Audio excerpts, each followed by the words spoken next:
মনিরামপুর চিনেরলা বাজারে সকাল 5:30টার সময় মারাত্মকভাবে অ্যাক্সিডেন্ট হয়েছে গ্রিন লাইন পরিবহন। সম্ভবত গ্রিন লাইন পরিবহনের ড্রাইভার ঘুমের ঘরে গাড়িটি চালাচ্ছিলেন। সরাসরি একটা বিল্ডিংয়ের ভিতরে গাড়ি ঢুকে গেছে চিনেরলা বাজারে। অনেকের মৃত্যু, হতাহতের ঘটনা ঘটেছে। উদ্ধার কাজ চলছে। এইমাত্র ফায়ার সার্ভিস আসলো।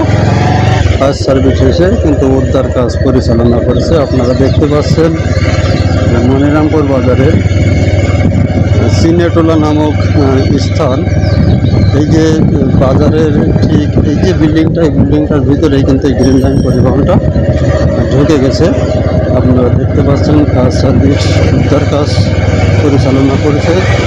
ভিতরে অনেকেই আটকে আছে, তাদেরকে বের করার চেষ্টা করছে এবং যারা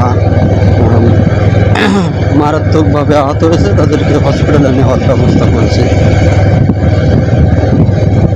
প্রত্যক্ষদর্শী এবং যাত্রীদের সঙ্গে কথা বলে যতটুকু জানা গেছে, তারা বলছে সাহারি খাওয়ার পর রাজারহাটেই তারা সাহারি করছে।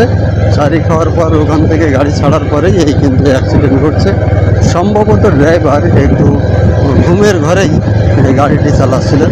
গাড়িটি ঢাকা থেকে নিজ এলাকা অর্থাৎ সাতক্ষীরার উদ্দেশ্যে যাত্রা শুরু করে। সম্পূর্ণ ফুল যাত্রী নিয়ে, ঈদ যাত্রী, তাদেরকে নিয়ে কিন্তু এলাকায় ফিরছিল এই গাড়িটি।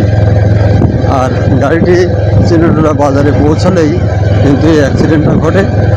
সামনে কোনো গাড়ি ছিল কিনা বা কোনো কারণবশত হয়েছে এটা কিন্তু কেউ বলতে পারে না। তবে শুধুমাত্র বলা যাচ্ছে যে ড্রাইভারের ভুলের কারণেই বা ঘুম ভাবের কারণেই অ্যাক্সিডেন্টটা ঘটেছে বলে